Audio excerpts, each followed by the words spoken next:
Bonjour et bienvenue à l'épisode 307 de La Lettre Pro, le podcast IA. Je suis Brulatour, le rédacteur en chef de La Lettre Pro. Aujourd'hui, nous avons plein de nouvelles intéressantes à vous partager. Voici un aperçu des titres. FIPE annonce une nouvelle web radio et un déploiement DAB plus élargi, la créativité audio au Royaume-Uni à son concours national, et les coulisses de Happy Radio seront accessibles au public le 26 septembre. Nous vous parlerons aussi de la valeur des écoutes hors drive time et de l'extension de l'offre numérique de la BBC avec 3 nouvelles stations DAB+. Enfin, nous aborderons la transformation digitale des radios et la stratégie Digital First de Bisley Media Group. Commençons avec la première nouvelle du jour. FIPE, la célèbre station de radio française, a annoncé le lancement d'une nouvelle web radio. Cette initiative s'inscrit dans le cadre de l'élargissement de son déploiement de la technologie DAB+, qui est la norme pour la radio numérique terrestre. Ce déploiement permettra à FIPE d'atteindre un public encore plus large, en diffusant une qualité audio supérieure et en proposant une variété de contenus enrichis. Avec cette nouvelle web radio, FIPE continue de s'adapter aux évolutions technologiques pour offrir à ses auditeurs une expérience d'écoute toujours plus diversifiée et innovante. Ce développement s'inscrit également dans une stratégie globale visant à renforcer la présence numérique de la station et à s'insérer pleinement dans l'ère numérique.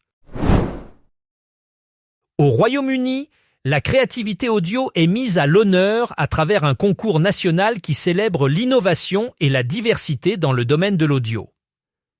Ce concours, qui attire de nombreux participants issus des 4 coins du pays, offre une plateforme unique pour exprimer des idées novatrices et des talents créatifs.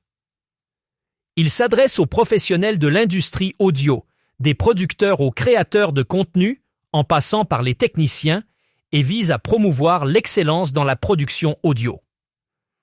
Les participants ont l'opportunité de présenter leur projet devant un jury composé de professionnels reconnus, ce qui leur permet de gagner en visibilité et de bénéficier de précieux retours d'expérience. Le concours met en lumière les tendances émergentes et encourage les échanges entre les acteurs de l'industrie, renforçant ainsi la dynamique créative du secteur au Royaume-Uni. Le vendredi 26 septembre, les passionnés de radio auront une opportunité unique de découvrir les coulisses de Happy Radio à Bergerac. Dans le cadre des Journées du patrimoine économique organisées par le Mouvement des entreprises de France, cette station, membre des Indés Radio, ouvrira ses portes au public de 9h à 17h. Avec une augmentation de 8% de son audience cet été, Happy Radio souhaite renforcer son lien avec ses auditeurs en offrant une expérience immersive au sein de ses studios situés rue des Carmes. Les visiteurs pourront rencontrer l'équipe, poser des questions et mieux comprendre les métiers de la radio.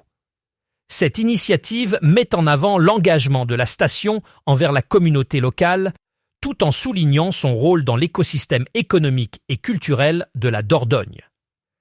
Happy Radio, diffusé sur plusieurs fréquences en Dordogne, continue de s'affirmer comme un média de proximité essentiel. Cette semaine, la Lettre Pro de la radio célèbre sa 15e saison avec une nouveauté éditoriale significative, un magazine hebdomadaire 100% numérique. Le numéro 175, disponible du 15 au 19 septembre, propose 2 interviews exclusives. Dimitri Pavlenko, animateur de la matinale d'Europe 1, partage sa vision de la discipline et de l'organisation nécessaire pour réussir ce créneau stratégique. De son côté, Laurent Petit-Guillaume évoque son engagement auprès de Radio Restos qu'il coordonne pour la 6e fois, célébrant ainsi 40 ans depuis l'appel fondateur de Coluche.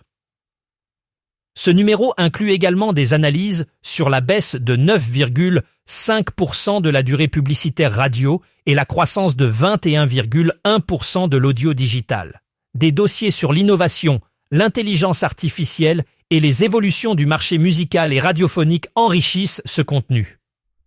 Pour accéder à ces analyses et plus encore, rendez-vous sur lalettre.pro. Dans une analyse récente de Cumulus Media et Westwood One, fondée sur les données de Nielsen et Edison Research, la radio américaine prouve son importance dans les stratégies publicitaires. Elle demeure la première plateforme audio financée par la publicité, assurant une constance d'écoute et une efficacité notable hors des drive times traditionnels.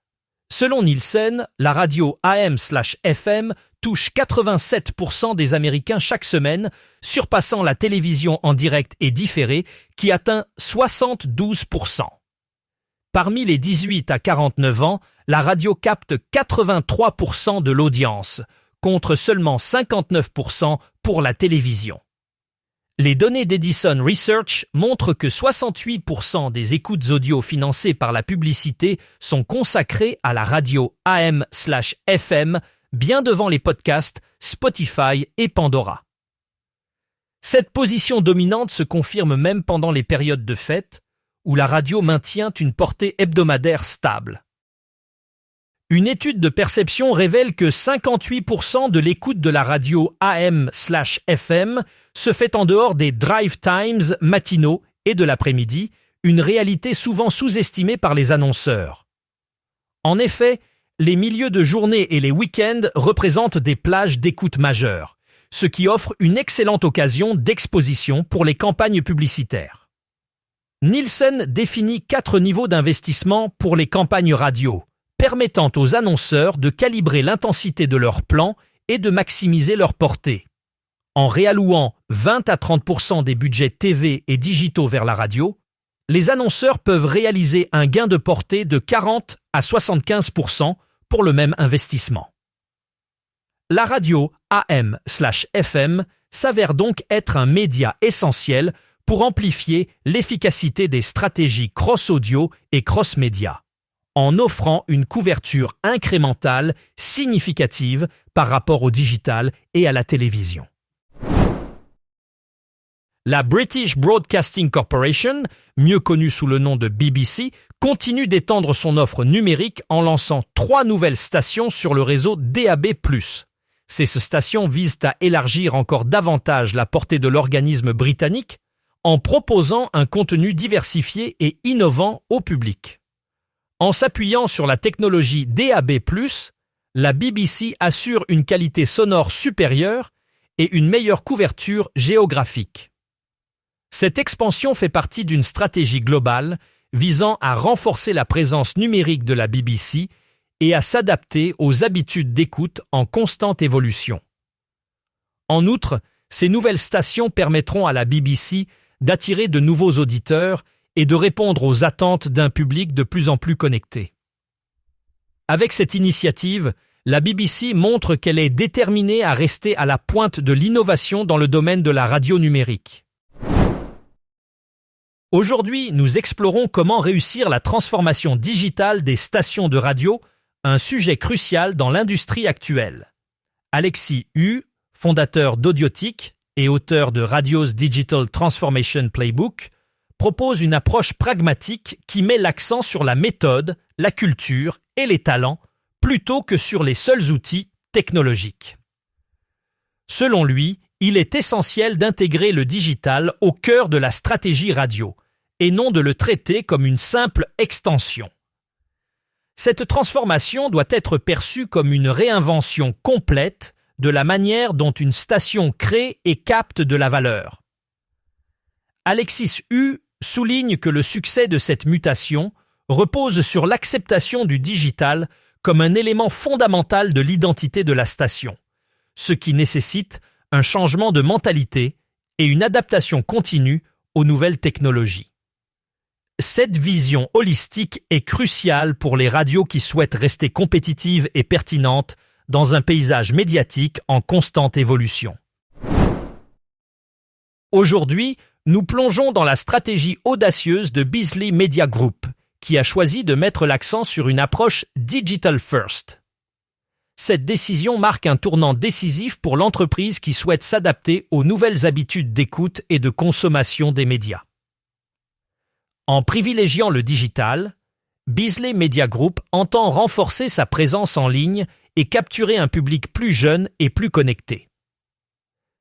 Cette stratégie inclut l'expansion de ses contenus numériques, l'amélioration des interactions avec les auditeurs via les médias sociaux et l'optimisation de l'expérience utilisateur sur ces plateformes en ligne. En mettant le digital au centre de ses priorités, Beasley Media Group espère non seulement fidéliser son audience actuelle, mais aussi attirer de nouveaux auditeurs qui privilégient les formats numériques. Cette transition vers une approche digital first démontre la volonté de l'entreprise de rester compétitive et pertinente dans un paysage médiatique en constante évolution. Aujourd'hui, nous nous intéressons aux coulisses de l'émission matinale Europe Matin, animée par Dimitri Pavlenko sur Europe 1. Dimitri Pavlenko partage les défis et les enjeux de cette tranche horaire stratégique. Pour lui, la matinale est un véritable marathon qui nécessite une préparation minutieuse et une grande capacité d'adaptation. Chaque matin, l'équipe doit jongler avec l'actualité en temps réel tout en maintenant un rythme dynamique et engageant pour les auditeurs. Pavlenko souligne l'importance de la cohésion au sein de l'équipe où chacun joue un rôle crucial pour assurer le succès de l'émission. Il insiste également sur la nécessité de se renouveler constamment pour captiver l'audience et rester pertinent face à une concurrence féroce.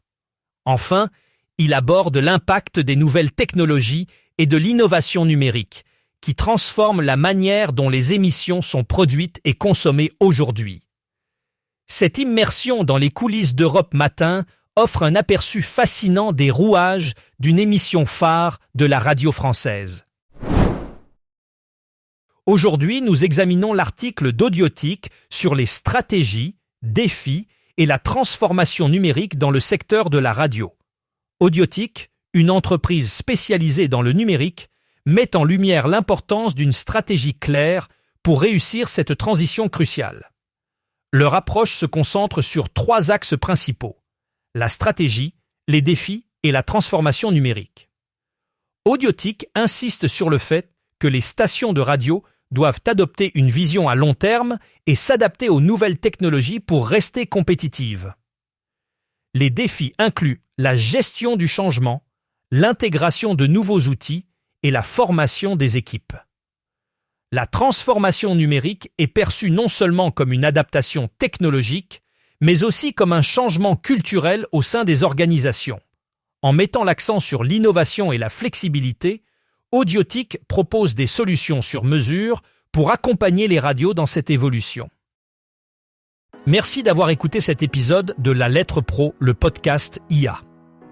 Pour plus d'informations sur ces sujets, n'hésitez pas à visiter notre site web lalettre.pro et à vous abonner à notre newsletter quotidienne. À bientôt pour un nouvel épisode.